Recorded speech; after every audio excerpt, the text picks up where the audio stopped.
Hello, Mason Manatee, fourth grade distance learners. This is Mr. Vinzant, your art teacher, and we are going to start our new lesson today. And you're probably wondering why I have this picture here. It's definitely an interesting picture, and it's a great example of what we're studying next. We're going to be studying depth in art, D-E-P-T-H, depth. Depth is like how far back something goes. If you're ever standing at a swimming pool, like at a hotel or somewhere public, you'll notice there's numbers around the pool to show how deep the pool is. Well, in art, it's tricky to take a flat piece of paper and make it look like it goes way far back in the distance. But it's all tricks. And let's go ahead and look at some of the tricks this artist used here. First of all, in an artwork that has depth, there's an area called the foreground, which is the area closest to us, and it's always at the bottom of the picture. The middle ground is the area in the middle, and the background is the area where things are farthest away from us. They're way back. Now, in order to make it look like things are closer to us, in the foreground, things that start in the foreground, like this lady right here, her feet are closest to the bottom of the page, so she is larger than everyone else, not because she's a giant, is because the artist wanted her to look like she was closer to us.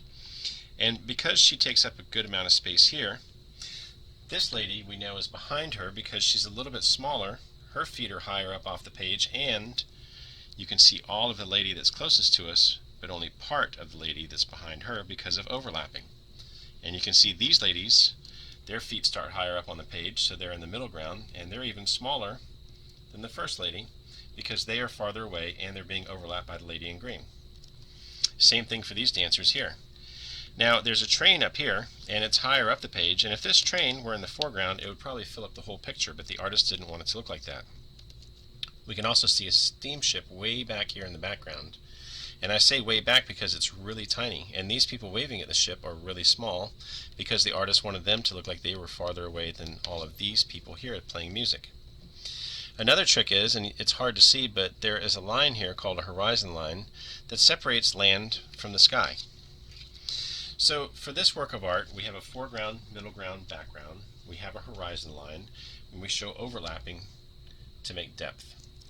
What we're going to do is we are going to make our own drawings, and it's going to be a landscape drawing that has depth. Oh, before we move on, I wanted to show you another example of an artwork. Whoops. Oh, we can't see the whole thing here with the camera. Now, this is kind of a weird work of art, but I wanted to show it to you because it doesn't have much depth at all. It's very flat. It's what we call flat.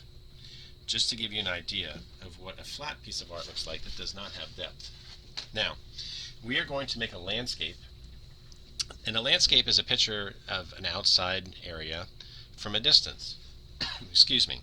And we're going to start with some of these tricks to show depth, and we're all going to be drawing the same thing just so we can learn about depth. Now the first thing I'm going to do is I'm going to draw a horizon line very lightly across my page. Now I know you can barely see this, but it's there, and the reason I drew it lightly is because we're going to have to do some erasing.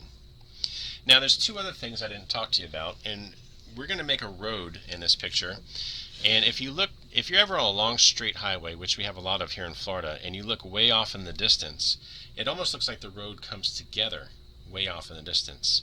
That is an optical illusion.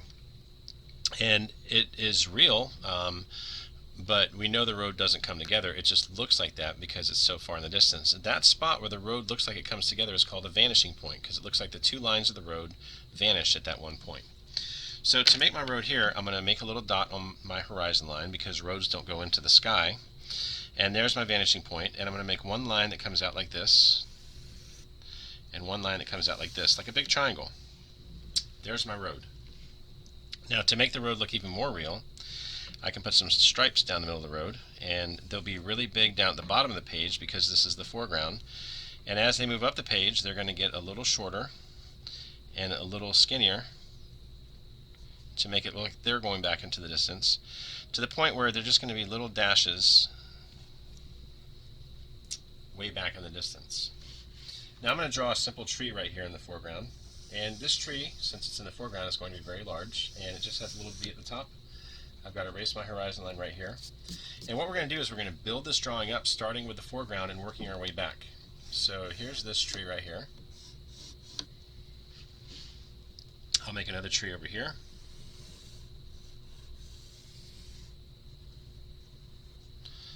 make the treetop. Pretty simple, going off the page. Now I'll put another tree here, but since this tree is moving further up the page in the middle ground, it's going to be a little shorter, and we'll make it a little skinnier so it looks like it's further away. And when I make the treetop, when I get to the first tree, I'm going to stop because we want some overlapping. We want this tree to look like it tucks behind. Now I can put this tree on top of the horizon line, and it's going to be the one that's farthest away, and I can't make another tree up higher because we run out of land, but we do have some overlapping there, so it looks like our trees are going back in the distance. So I can make another tree here in the middle ground.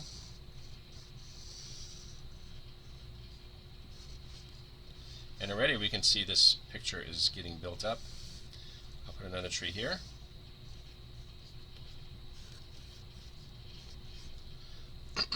And I'll put another tree way back here. Here's another thing we can do. I need to erase all the horizon lines going through the trees. I'm going to make some mountains in the background to really build this up. And let's see, we'll have the mountain, it would come up here to the top, and let's have it come back down. And then we can put another mountain going up like this, and it may come back down.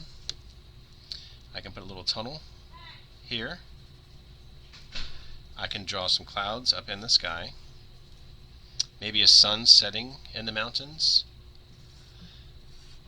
Just like that. This is the first part of this project, just drawing. The next part of this project, what we're going to do is start coloring with markers to fill everything in.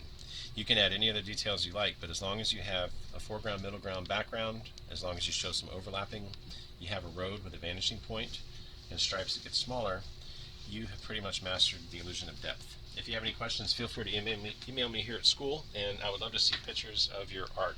Thank you. Be safe out there.